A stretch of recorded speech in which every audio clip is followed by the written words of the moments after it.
So today we're going to talk about properties. And I know you've probably seen these before, but properties are super important when we talk about algebra. They are what let us do all the tricks and mental math shortcuts that you've come to love over the years. Now, I have this wonderful graphic organizer. It puts it all together on one chart.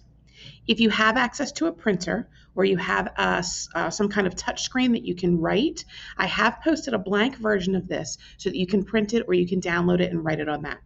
If neither of those are an option for you, I highly recommend you grab your notebook and you make your own chart as I go through this. So you can pause it, go get that, and then come back.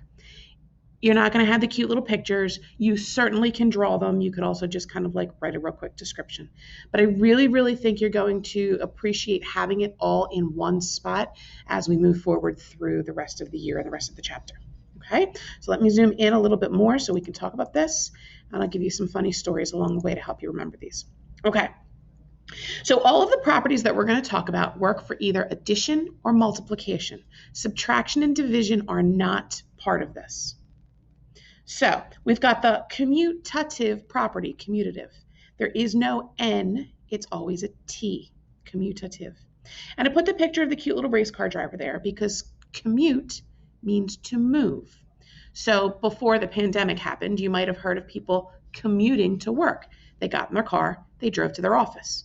You, when you used to come to school, would commute to school. You got on the bus, you got in the car, you drove to school. You did not do things at your house. You had to move to where you would do your schooling for the day. The same idea applies for numbers. We're going to move them around. So when we talk about addition, you might do something like 5 plus 3 is the same as 3 plus 5.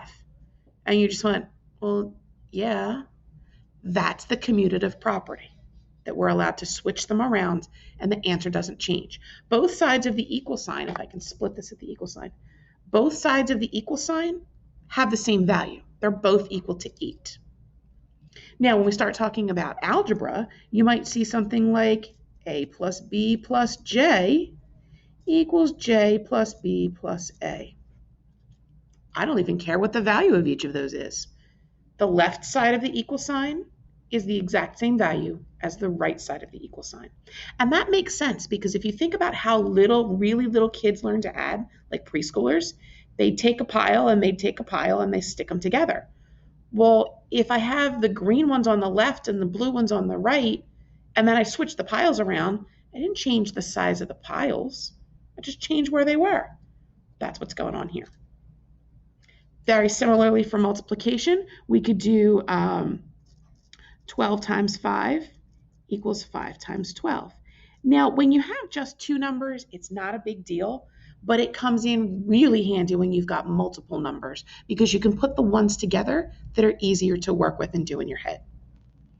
If you were going to do, and I'm going to do these without signs because I can, if I was going to do bus, B times U times S, that gives me the same product as S times U times B. I know we get to spell words, it's fun. All right, but remember that this is all multiplication, letters next to each other. Okay, and an example real quick, let's say that I was going to do that 2 times 71 times 5. I don't really want to do it, but wait a minute, that 2 times 5 gives me a 10. Oops, sorry, it was 71. Gives me a 10, and then it's super easy to do 10 times whatever number comes after it in my head. Commutative property lets you move things, just like the car. Okay, let's go to the associative property.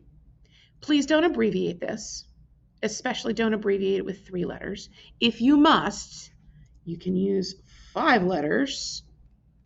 Go ahead, I'll let you get the giggles out. Yeah, don't abbreviate it with 3 letters. That's just bad, especially when you're writing it down and your parents see your notebook and they're like, what is this lady teaching you? Don't abbreviate. Okay, so I put the picture of people there. If you've ever heard the phrase, I don't want you to associate with the wrong group of people. Well, there's your picture. There's a group of people. Associate is grouping, to group the numbers together. So for addition, it might look something like 3 plus 5 plus 8 equals 3 plus 5 plus 8. Notice they're in the same order. We're going to put parentheses around any of them. It doesn't matter. But over here, the parentheses are going to switch. So on the left side, I would do the 3 plus 5 first. And on the right side, I would do the 5 plus 8 first. Again, it comes in handy when you've got numbers that might be a little bit bigger, a little bit harder to work with. You can choose to put certain ones together because they're going to play nicely. And similarly with the algebra, you could do a plus b plus c. I'm going to go crazy and put 4 letters in this one. Plus d, ooh, living on the edge, equals a plus b plus c plus d, same order. In the first one, I think I'm going to group just the b and the c together. But in the second group, I might even have 2 sets of parentheses. The order has not changed. The end result has not changed. I'm just changing which ones I put together first. And the same thing with multiplication. We can do, I'll go back up to this one up here.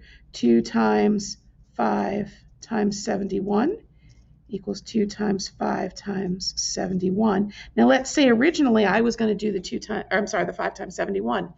Ew, why? That's hard. And then I see, hey, if I do the 2 times 5 first, that's easy. And similarly with multiplication, we can do a times b times c equals a times b times c. You can get the multiplication symbol, get the grouping symbol all at once. All right? Associative property, grouping, changing the grouping does not change the answer. All right, let's go to the identity property.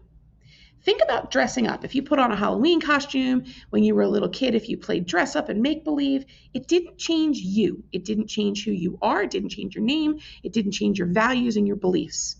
That's what the identity property does for numbers. Okay, so we have the additive identity, which happens to be the number 0.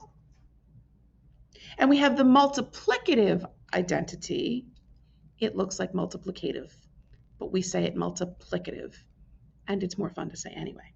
The multiplicative identity is 1. All right. Now you know that anything plus 0 is that same number, right? If I have $8 and you give me nothing, I still have $8. If I have X and we add 0 to it, we have not changed what it's worth, right? This is like a Halloween costume for the amount. All right, let's go to multiplication. If I have 25 and multiply it by 1, I still have 25. If I have W and I multiply it by 1, I still have W. Also works with that number up front, the coefficient, remember, the number in front. Okay, so adding 0 or multiplying by 1 does not change the identity or the value of the number. We're going to skip distributive, which is next on our list. That's a whole lesson on its own tomorrow. There is one more that I want to talk about.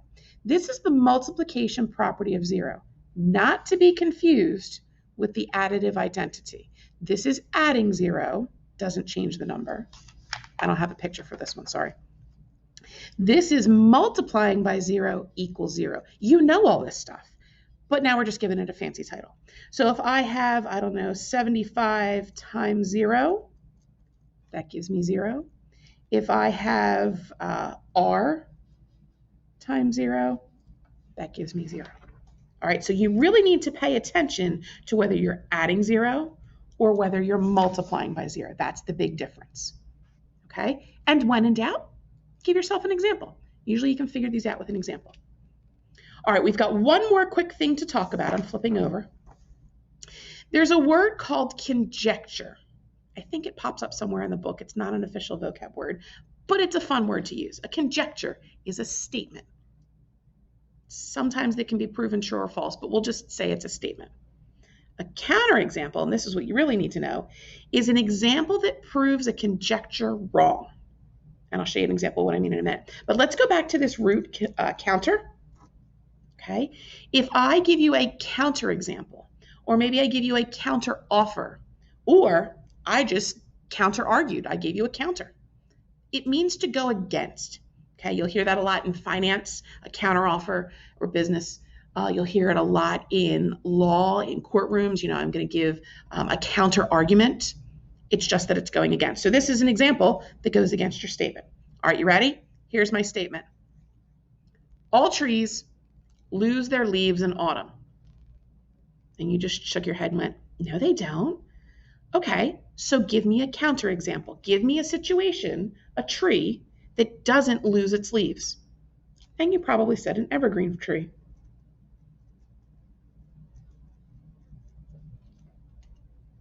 That would be a counterexample. A lot of times when you see this word all, that's your clue that you're probably going to have a counterexample. It's probably not going to be true if they say all or none. All and none, the extremes, very rarely are true. They're usually partially true. Okay, another example. This one doesn't say all or none. It just says teachers are female. Give a counterexample. Maybe you say Mr. Newman or another male teacher that you've had over the years, Mr. Santiago, Mr. George, perhaps even Mr. Mason, Mr. Klein. They're teachers, different role, but they're still teachers. Okay, so yes, teachers are female, but not all. I can give an example that proves that statement wrong because sometimes they're not female. All right, one more. Pens write in blue. Well, yes, that's true. Pens do write in blue. But I've got an example right here. This pen happens to write in orange.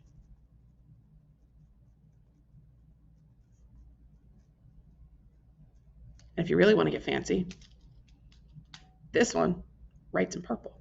All right, it's a marker. That's for another argument. All right, so conjecture is a statement, and counterexample is an example that proves a statement wrong.